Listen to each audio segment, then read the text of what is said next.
had done a video where I asked if you had any questions, to ask, and I would try to answer them. And in that video, I also said if you had any video requests that you'd like to see, just let me know and I would see what I could do. Well, Carla from Olive Juice, she had a few questions, and one of them I'm going to get to today. One of the questions was how our school year is going so far.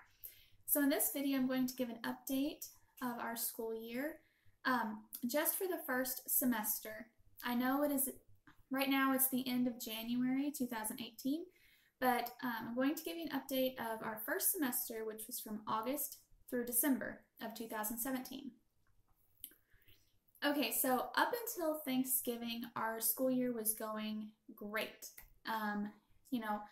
Some subjects were done more than others, but overall it was going great and we were happy and just, really, really enjoying it. However, as you know or may know, we did move last summer. So we are not close to our family anymore. So for Thanksgiving, we had to travel. And in all the years past, for Thanksgiving vacation, I guess you could say, we've always only taken off like 2 days, maybe 3, but most commonly just 2 days. Well, since we had to travel, we ended up taking off longer than we had hoped and usually do. So that was some time lost, and that was not very good. After Thanksgiving was over and we were back home, from then until Christmas, it was just hard getting back into the groove. We did not do a very good job of that. School, during that month, school was just kind of, modge podge, do it when we can, what we can, where we can, things like that. And history. I'm just going to start with history and tell you how that is going. Okay, I do have a video that I will link, I think it's up here, of the history curriculum that we're using, where I actually go into detail of every book that we'll be using and some of the resources that I had planned to use. Okay, so watch that video if you want, if you're interested. But what I'm going to show you for our history is just what we have finished. Okay, I have, I think 4 or 5 books. I counted just a few minutes ago and now I forgot. It's either 4 or 5 books left to read for the rest of the school year. So we are almost done with our history. But we absolutely love our history. The style of it, the Charlotte Mason style, it is our favorite style of learning for history especially. We are really, really liking it. Okay, so this is the book that we're using. Okay, and like I said, I'm not going to go into detail because I did that in the video, but this is the book, and it covers history, geography, and Bible. It's for grades 1 through 12, and it's just, you read books. They give you a list of living books to read, and that's your history. They give you things to talk about and projects to do, things like that. But, okay, and also in that video where I went over that, I told you how it was not working with us for Bible and geography, and I told you why. So I'm not going to go over that in this video. But we are just using it for history. We're not using it for Bible or geography. For Bible, we just read the Bible, and that's it. And geography, we're just doing our own thing. Okay. Sorry, I have my notes here I'm looking at. Okay. So the books that we have finished with our history is Famous Men of the Middle Ages. This was like the spine, the core. You read a little chapter out of this every day as you learned about a new person. Okay, so this one is finished. We are done with that. And the second spine for the next half of the Renaissance is this one, Famous Men of the Renaissance and Reformation. We have not finished this one. I just went ahead and grabbed it to show you because this is also the spine, the core, the backbone. All right, but the ones that we have finished, we finished the Vikings. This was the first book we read. We all enjoyed it. The kids did not want it to end. We finished Ink on His Fingers. This was a book about Gutenberg. Enjoyed that. We finished The Door in the Wall. We really enjoyed this book. All of the books we have enjoyed. we read Castle, and this is a very, good book. The drawings they're good drawings. It's just they're kind of hard. They're detailed. It's just they're really small, I don't know. But anyway, we enjoyed this book. We learned some things about a castle, and with how it's being built. And we were very impressed at the things that they could come up with, in the 1200s. It was just impressive. Also by the same author, David McCullough, we finished Cathedral. Okay, and it just tells you how a cathedral is built. Okay, so those are the ones that we are completely finished with in history. And this is the one that we have started and are still working on, The World of Columbus and Sons.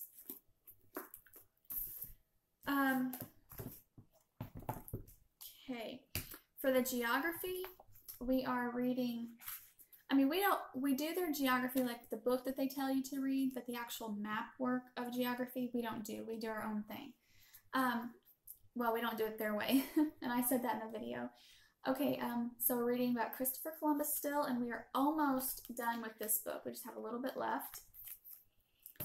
And then, whenever you, for their geography, you just do like a little chapter. Each chapter is about a different person. Like this one's Christopher Columbus, and this one's John Cabot. Okay, but this isn't done very often at all, so the whole book is, going to last you the whole school year. All right, so those are the books that came, that you are to buy with the program. But these are just some, what I'm going to show you now are just some additional,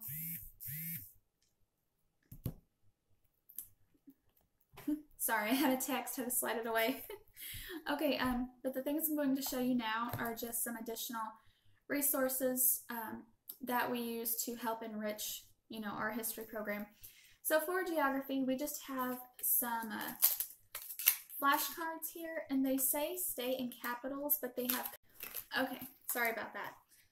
Okay, so they say state in capitals, but they also have countries as well, and the capitals of those countries. So here's the outline of a country, and here's the little star for the capital. The capital is Warsaw, and you have to, the kid has to tell you what country it is. Well, it's Poland, okay?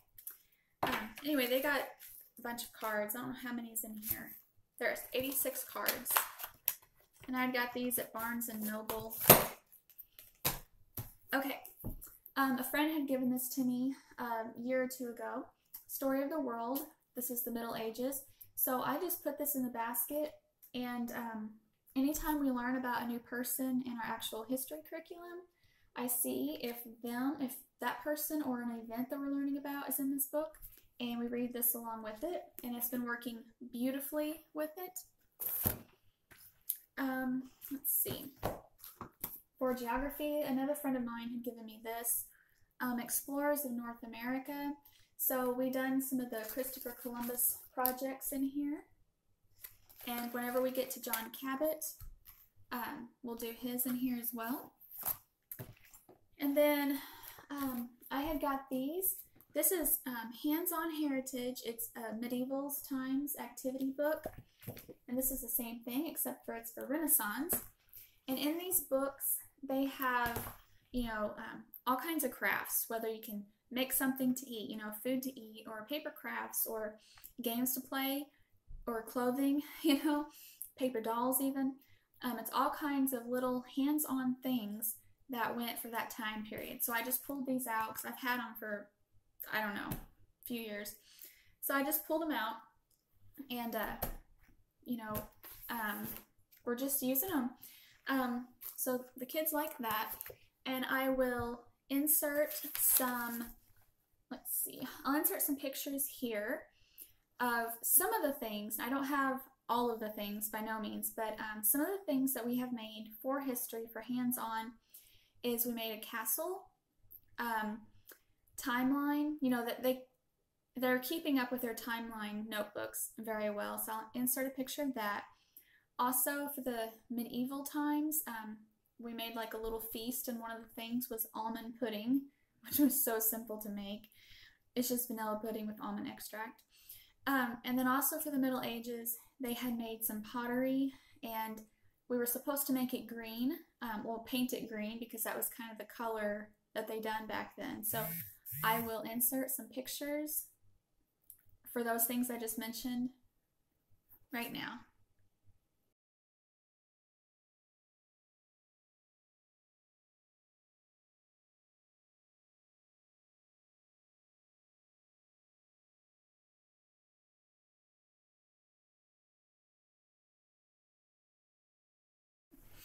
Some of the projects that we've made.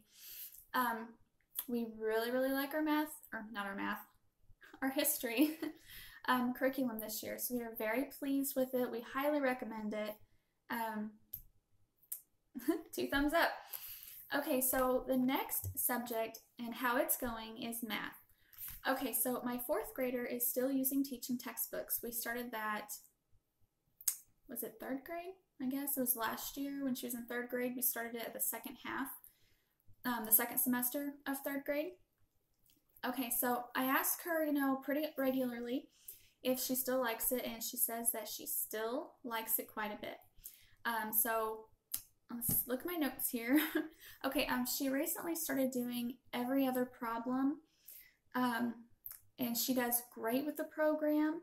I don't foresee us changing it, you know, at least anytime soon anyhow. She's happy with it. I'm happy with it. She's doing very well with it. Oh, sorry. Just to show, trying to show the stuff here as I talk about it. So, teaching textbooks. Okay. So, yes, she likes that, and like I said, she's doing very good. In the middle of February, she should be done with that level, and then she'll move on to the next level. So, that is that. Now, for my oldest for math, I had done a video where I showed you, it's like a curriculum walkthrough of a Becca 7th grade basic mathematics, and told you that we went, you know, about, what was it, like a month or 2 after the school year got started, we went back into a Becca math. So she's still doing this. And, you know, she doesn't like math. I don't guess she ever will. So it's one of those things, you know, they just got to learn that, hey, math is math. You know, every curriculum program, every math program out there is going to teach you the same. There'll be different styles, of course, you know, but they'll always be adding and dividing and fractions and all that stuff. So whether you like it or not, you just got to do it. So she's actually doing better with it. She's handling it better now, and she's persevering. She's just pushing right through it. So I'm very proud of her. And but this is what she's using. And what was it, like a couple years ago maybe? I don't remember. I started having her do, like, it depended on how many problems there were in the lesson, but on average she would do like 2 problems per set of instructions. Okay, so let me just flip to a lesson here. Let me find one where it starts. Well, okay, here's one. Okay, so like here's a lesson. See lesson 42 right there? Okay, I'll just give you an example of what I mean when I say that she does like 2 problems per instruction. Okay, so that was lesson 42. And here would be the first set of instructions. See where it says practice problems and it says complete the chart? Okay, so there's 5 problems for that set of instructions for complete the chart. So I would just have her pick out 2 for that set of instructions. So she could do line 1 or line 2, you know, or any 2 of these problems that she wants. And then over here, you have problem solving. So, and it has, okay, and problem solving has these 4 problems, plus it goes over here to 8. Okay, so there's 8 problems for problem solving, and she would just pick 2. You know, they're word problems, so she would just pick 2. And then over here is sharpening skills, And you can see there's a set of instructions.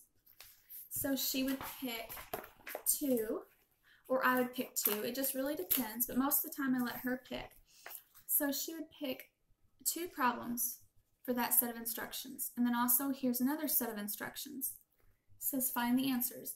And she would pick 2 out of those 3. And then down here, complete the charts. Okay, so here where it says complete the charts, that is a set of instructions, but there are 2 charts for that set. So she would just pick, 2 of those 6 problems there. And the lesson's over because there's another lesson. All right, so that's what she does. And the rule is, you do at least 2 per set of instructions. And if you miss one, you have to do another one just like it. And if you miss that one, then we stop and we relearn the lesson. Okay. Next subject, reading. I feel like I say this all the time. I'm sure you can say it before I'm going to say it, but they like to read. They, once again, they just read all the time. They're very avid readers. They enjoy reading. Reading's not a problem. We don't, we just go to the library. They pick the books that they want. For my oldest, I will pick her, a 1 or 2 additional harder reads or mainly books that she may not have picked out on her own. That's not really her interest. Just try to, get her into other areas of life, I guess, or anyway, I can't really explain it right now, but you know what I mean. But sometimes I'll pick, 1 or 2 books for her to go ahead and read, and she likes to read so much that she doesn't care. She reads them too. Okay, on to science. Science is something that the next 2 subjects, science and language arts, is one of the reasons that this video I did not do earlier. Well, that in January has just been way too busy for us, but science and language arts is just not going very well. So I hate to admit that, and I don't want to say that, but it's just not. Okay, so last year I kind of put together my own science curriculum. I took a traditional Abeka science textbook, and I'm not going to go into detail. You can watch the video if you want. I think it's called Taking a Traditional Textbook Charlotte Mason Style. Anyway, you can search for that and it'll pop up. Well, so I put all that together. I bought the books to go with the topics we were going to be learning about. It looked good on paper. It looked good in my basket. Way to go. Well, we moved here and, no internet is a problem. I cannot get my phone to print from my phone to our printer. My phone says that it sees my printer. My printer says it sees my phone, but it will not print. So I can't print anything from offline or from online. So that's tough. So that is an issue, but it's not the issue. The biggest thing I think is that, let's see, when we started our science, the first thing we done was like introduction to science, I think, and that went well. Nothing wrong with it whatsoever.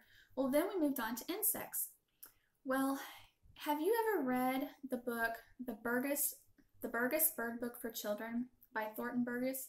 It's a very, very old book. You can download the PDF form of it for free online from Google Books, I think, or Gutenberg. I don't know. Anyway, I highly recommend it. We absolutely love that book. In fact, I have a playlist that goes in order with that book of every single bird, well, the main birds in each chapter of that book. Okay, so if you're interested in that, I have a playlist. I've done all the work. It's like almost 200 videos of birds that go in order with that book. But yes, we love that book. It is like 10 thumbs up. It is so great. So when we was doing the insect section, I had got this book, Jack's Insects. And this was a Simply Charlotte Mason read. It's written by Edmund Silas, however you say that. On the back of the book, it says that Jack and his sister Maggie, they like go inside of an insect book and they get to actually talk to insects. So they learn about insects through talking, which is very similar to the Burgess Bird book because we learn about birds through Peter Rabbit talking with birds. So I thought this would be beyond great. It's not. I can't read it. I have tried. You can see we didn't get very far. From page 1 to page 70, I struggled with it. Like, I dreaded reading it. There's too much with it that I can't even explain all of it, but I think the biggest deal for me personally is the print. I don't know if you can see that or not. For me, the print is so small and there's, it's so close together and it's so small that it's physically hard for me to read. I started to ramble, so I'm just gonna clip that last part out. Bottom line, trying to stay focused here. Bottom line, it was just hard for me to read. We hated this book. I know that a lot of people love it, but it may have just been the print being too small. And the drawings are not, you can't really learn what the butterflies look like if they look like this right up here. There's no color, there's no really strong definition, defining marks on them. So what we were doing is when we would learn about a new butterfly, I'd look it up on my phone and say, okay, here's the picture of it. And sometimes the picture did not fit the description in the book, so I don't know. Okay, so that was how our science that I threw together did not go very well. But that book going so bad, I know I just could have skipped it and moved on to the next thing, but that book going so bad, it just really, I don't know. We've done a few other things after that. The girls, they'll do little like nature drawings, and you can see there's plenty of art here on the wall. Some we've got to take down. There's her eagle. She just drew an eagle right here yesterday or this week. So they do some. That's also something for science, is the nature art. Okay, so I pulled this book out for science, Answers in Genesis. This is Answers for Kids, Bible curriculum. So we've been doing some of this, and that's going good. We enjoy it. And then I also pulled this out. I'm sure you've seen this before from me, but we've never got to it before. And it's for ages 8 through 14, or 8 through 13. And so both my girls fall right in there. So this is Ellen J. McHenry from the Basement Workshop, The Elements, Ingredients of the Universe. So we're doing this, and that's going great. No complaints there. Okay, so that's kind of our science thing. Let's see. Okay, the last one is language arts. And this is pretty sad. Basically, our language arts is just pretty sad. Up until Thanksgiving, it was going good. For language, the grammar side of it, we were using an old book called Intermediate Language Lessons by Emma Searle, S-E-R-L. And I can't show you because it's a PDF on my phone. But that's a very short, simple daily lessons. Not hard, not complicated at all, very painless. So that was our language. And then for our spelling, we were using the Modern Speller, and I think it's by Kate Van Wagen. And again, it's on my phone, so I can't show you. But the Modern Speller uses the dictation method of spelling. And I think that, to me, that one just makes more sense than a list of words, because you're spelling, you have an actual sentence, or could be a paragraph or a poem, you know, and you're writing all those words, and you just work on the ones that you missed. You just work on the words that you missed whenever you wrote that. It went well. The kids liked it. I enjoyed it. Both those things was going very well up until Thanksgiving, after Thanksgiving, up until we kind of like lost our groove. It just, I don't know. This move has been a little difficult, more than what we thought. Okay, so let's see. Okay, for vocabulary, for language arts, Marie's words, and I've done a video on this. We still enjoy this. Let's see what else.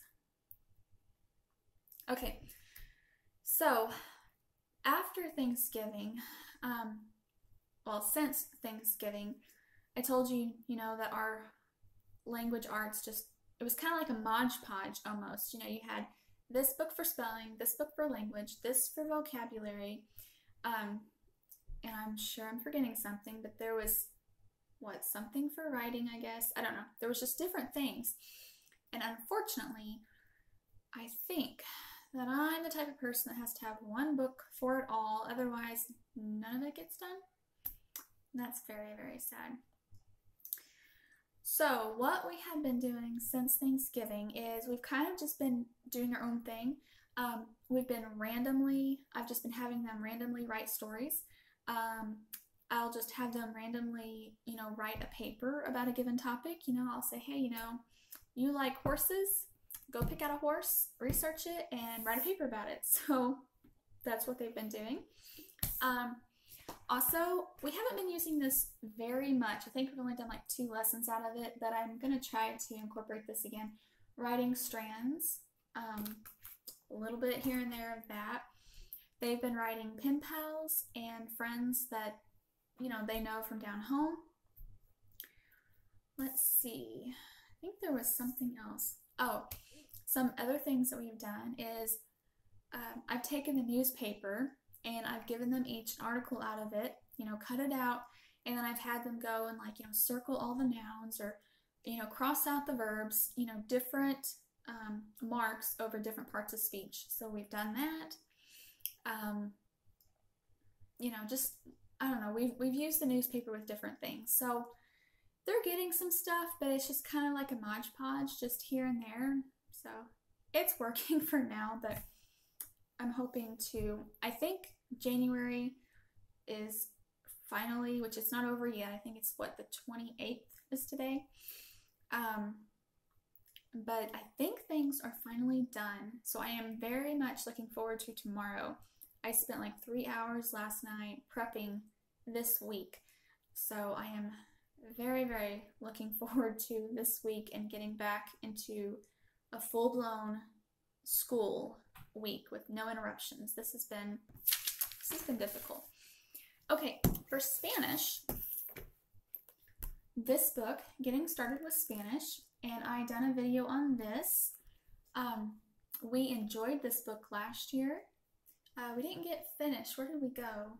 We were doing really good on it last year. I don't know. Anyway, you know, it's been like about a year since they've done this book, and we wanted to finish it this year. Well, it just didn't happen. It's just one of those extra things, you know. Well, it didn't happen. I think we done it like twice, and that was it. It did not happen because we didn't like it, because we did, and they would ask for it, but things just happened. But I am very surprised with what they remember from that book. But what they have been using for Spanish recently is a free app called Duolingo, and their friend is using it, and so her mom told me about it, so I signed the girls up, and I signed myself up too, and we're really liking it. It's a lot of fun, it's short, and you actually do learn things. I really like how they have you write Spanish, they have you read Spanish, they have you speak Spanish, they have you, you know, choose the right words for the right picture and different things. It's kind of like a combination. It's not all the same thing. They mix it up. So we're really liking that.